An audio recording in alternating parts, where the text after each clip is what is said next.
Hi friends, welcome to అనగనగా కథలు. ఈరోజు చెప్పే కథను చూడండి. నచ్చితే లైక్ చేయండి, షేర్ చేయండి, కామెంట్ చేయండి. సబ్స్క్రైబ్ చేసుకోకపోతే ప్లీజ్ సబ్స్క్రైబ్ చేయండి. అలాగే నోటిఫికేషన్ కోసం పక్కనే ఉన్న బెల్ ఐకాన్ ప్రెస్ చేయండి. ఇక కథలోకి వెళదాం. అనగనగా ఒక గ్రామంలో పాపయ్య, పాపాయమ్మ అనే దంపతులు ఉండేవారు. వారికి పిల్లలు లేరు. పాపయ్య డబ్బు బాగానే సంపాదించాడు, కానీ పరమ పిసినారి.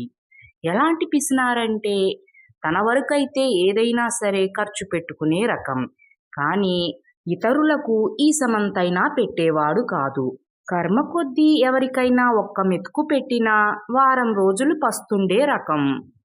అక్క, ఏం చేస్తున్నారే అంటూ పాపాయమ్మ తమ్ముడు వచ్చాడు. బాగానే ఉన్నాం, రారా కూర్చో అంటూ తమ్ముణ్ణి పిలిచి కూర్చోపెట్టింది పాపాయమ్మ. ఏంటో ఇలా వచ్చాడు మాధవయ్య అని అడిగాడు పాపయ్య. చాలా రోజులైపోయిందిగా బావా వచ్చి, ఎలా ఉన్నారు చూసి వెళదామని ఇదిగో ఇలా పొలం వెళుతూ వచ్చానంతే అన్నాడు మాధవయ్య. అయితే పాపాయమ్మ పుట్టింటి వారిది కూడా అదే ఊరు. కానీ పాపయ్య పిసినారితనం తెలిసిన పుట్టింటివారు ఎవ్వరూ వీళ్ళింటికి వచ్చేవారు కాదు.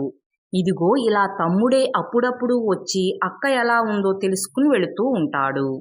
అలా అక్కతో కాసేపు కబుర్లు చెప్పి, సరేనక్క నేను పొలం వెళ్ళాలే అని బయలుదేరాడు మాధవయ్య. ఉండ్రా తమ్ముడు, కాసినన్ని మజ్జిగిస్తాను.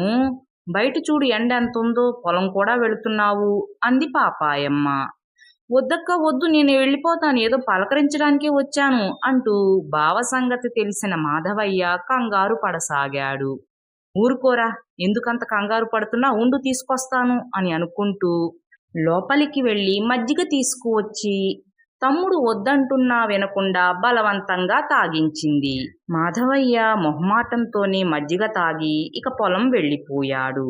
అయితే ఇదంతా అక్కడే కూర్చుని కోపంగా చూస్తున్నాడు పాపయ్య.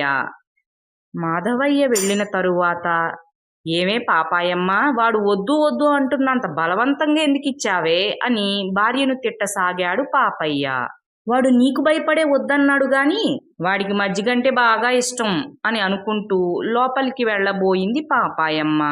ఇదిగో పాపాయమ్మ, నేను ఇక్కడ మాట్లాడుతూనే ఉన్నాను, ఇక్కడి నుంచి ఎందుకు వెళ్ళిపోతున్నావు అంటూ భార్యను పిలిచాడు పాపయ్య. నీకే పనేమీ లేదు, ఊరికే కూర్చుని వాదిస్తూ ఉంటావు. నాకు అవతల బోళ్ళు పనుంది, రాత్రికి వంట చెయ్యొద్దా అంది పాపాయమ్మ. ఎంత సమయం పడుతుంది, ఇక నీ ఒక్కదానికేగా వండుకునేది. ఇక్కడి నుంచి ఒక వారం రోజుల పాటు రాత్రిపూట నాకు వంట చేయకు. అసలే నీ తమ్ముడికి ఒక గ్లాసు మజ్జిగ ఇచ్చావు, ఆ నష్టాన్ని పోడ్చాలిగా అన్నాడు పాపయ్య. సర్లే, ఇది తెలిసిందేగా అనుకుంటూ లోపలికి వెళ్ళిపోయింది పాపాయమ్మ. అలా కొన్ని రోజులు గడిచిపోయాయి. ఒకరోజు పక్కింటిలో నుంచి చక్కెర పొంగలి వాసన వస్తుంది. ఏమీ పాపాయమ్మ, పక్కింట్లో చక్కెర పొంగలు చేస్తున్నట్టున్నారే అన్నాడు పాపయ్య. చేస్తున్నారు అయితే అంది పాపాయమ్మ. అయితే ఏంటి అంటావేంటి? కబుర్ల కోసం వెళ్ళినట్టు వెళ్ళి కాసేపు కూర్చుని కబుర్లు చెప్పు. వాళ్లే తినమని చెప్పి కాస్త చక్కెర పొంగలు పెట్టిస్తారు, దాన్ని తీసుకొచ్చి నాకు ఇవ్వు, నేను తింటాను అన్నాడు పాపయ్య. నువ్వే రోజన్నా పెట్టిస్తే వాళ్ళు మనకి తినమని పెట్టిస్తారు. మనం ఏ రోజు ఒక్క మెతుకు కూడా పెట్టనప్పుడు వాళ్ళు ఎందుకు పెడతారు? నేనెందుకు వెళ్ళాలి? నేను వెళ్ళను. కావాలంటే వండి పెట్టమను, వండి పెడతానంతే అంది పాపాయమ్మ. అబ్బా, వండమనంగానే వండుతావు, ఎందుకు వండవు? నీ పుట్టింటాళ్ళకి పంపడం కోసమేగా, నా చేత నెలేసి రోజులు ఉపవాసం ఉంచడం కోసమేగా, ఇవన్నీ నాకు తెలియదా అని మనసులో అనుకుని, నాకేమీ వద్దులే అన్నాడు పాపయ్య. అయితే పైకి వద్దని అన్నాడే గాని లోపల మాత్రం చక్కెర పొంగలి తినాలని కోరిక మాత్రం బలంగా ఉంది. ఈరోజు ఎలాగైనా సరే చక్కెర పొంగలి తినాల్సిందే. ఏం చెయ్యాలి అని ఆలోచించి, నాకు వంట చేయటం వచ్చుగా, నేనే వండుకుని తింటా. అయితే ఇక్కడ కాదు, ఎవ్వరూ లేని చోటు చూసుకుని అక్కడ వండుకుని తినాలి. ఎక్కడ వండాలి అని అనుకుని, అడవిలో అయితే ఎవ్వరూ ఉండరు, అక్కడికి వెళ్ళి వండుకుంటా. ముందైతే చక్కెర పొంగలికి కావలసిన సరుకులన్నీ పాపాయమ్మకు తెలియకుండా బండిలో పెట్టుకుంటా అని అనుకుని భార్యకు తెలియకుండా సరుకులన్నీ తీసుకువెళ్ళి బండిలో పెట్టుకున్నాడు. తరువాత ఏమీ ఎరగనట్లు, పాపాయమ్మా పాపాయమ్మా నాకు కాస్త బయట పనుంది గాని నేను వెళుతున్నా, నేనొచ్చేసరికి చీకటి పడొచ్చు, కంగారు పడకు అనుకుంటూ బండి తీసుకుని అడవికి వెళ్ళిపోయాడు.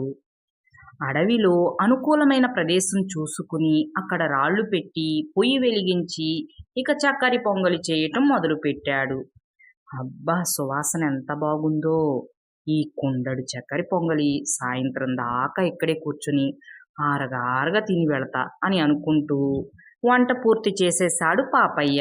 ఇక తిందాము అని అనుకునే లోపే, అబ్బా, అడవిలో ఎక్కడి నుంచిరా ఎంత సువాసన వస్తుంది అని అనుకుంటూ అక్కడికి ఇద్దరు దొంగలు వచ్చారు. అరే, ఇక్కడి నుంచేరా, వీడెవడో మన కోసమే అన్నట్టు అడవిలోకి వచ్చి వంట చేస్తున్నాడు. అసలే ఇందాకటి నుంచి కడుపులో ఎలుకలు ఒకటే పరుగులు తీస్తున్నాయి, పద పద తినేద్దాం అని అనుకుంటూ చక్కరి పొంగలి లాక్కుని మరీ తినేయసాగారు దొంగలు.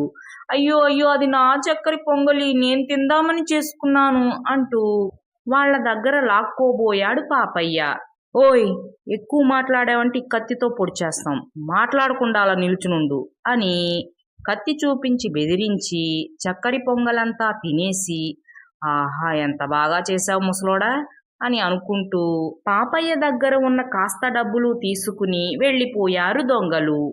అంతా అయిపోయింది, ఇంకేం చేస్తాను, ఒక 2 నెలల పాటు పస్తుండాల్సిందే అని ఏడుస్తూ ఇంటికి త్వరగానే వచ్చేశాడు పాపయ్య. అయితే భర్త చీకటి పడే వరకు ఇంటికి రానని చెప్పేసరికి పాపాయమ్మ చక్కరి పొంగలి తయారు చేసి పుట్టింటి వారిని పిలిచి వారికి పెట్టి తను కూడా తినసాగింది. ఇంటికి వచ్చిన భర్తని చూస్తూ కంగారుగా, అదేంటండి, చీకటి పడిన తర్వాత వస్తానన్నారుగా, ఇంత త్వరగా వచ్చేసారేంటి అని అడిగింది పాపాయమ్మ. వాళ్ళంతా చక్కరి పొంగలి తినడం చూసిన పాపయ్య కోపంగా, వెళ్ళిన పని అయిపోయిందిలే, అందుకే వచ్చేశాను, అయినా ఏంటి, నేను లేకుండా చూసి చక్కెర పొంగల్ చేసుకుని మీరందరూ తింటున్నారా అని కోపంగా తిట్టాడు పాపయ్య. ఈ రోజెందుకో బాగా తినాలనిపించింది, అందుకే చేసుకుని తిన్నాను, ఏ తప్ప అని దబాయించింది పాపాయమ్మ. తప్పేం లేదులే, నాకు కూడా పెట్టుకురా అన్నాడు పాపయ్య. అయ్యో, మీరు వస్తారని తెలియదు కదండి, కొంచెమే చేశాను, అంతా అయిపోయింది అంది పాపాయమ్మ. అయిపోయిందా? అయ్యయ్యో, ఇక్కడ వండితే వీళ్ళందరూ వచ్చి తింటారు, నేను నెలేసి రోజులు ఉపవాసం ఉండాలి, ఉపవాసం నుంచి తప్పించుకుందామని అడవికి వెళ్ళాను, అక్కడ చూస్తే అక్కడ దొంగలు తినేశారు, అదే ఇక్కడే ఉండి నా భార్యతో చేయించుకుంటే నాకు చక్కెర పొంగలి దొరికేది, ఒక 4 నెలల పాటే వంటిపూట భోజనం చేస్తే సరిపోయేది. ఇప్పుడు అడవికి వెళ్ళి ఎంతో శ్రమపడి ఆ దొంగలకు పెట్టేసి నా దగ్గర డబ్బంతా పోగొట్టుకుని ఆ నష్టాన్నంతా పూడ్చడం కోసం 1 సంవత్సరం పాటు నేను ఒక్క పూటే భోంచెయ్యాలా అని ఏడుస్తూ ఆ సంవత్సరం పాటు ఒక పూటే భోంచేసి 2వ పూట పస్తున్నాడు పాపయ్య. ఫ్రెండ్స్, ఈ కథ మీకు కూడా నచ్చిందనే అనుకుంటున్నాను. Thanks for watching. మరో మంచి కథతో మళ్ళీ కలుద్దాం. అప్పటి వరకు సెలవు. Take care. బాయ్.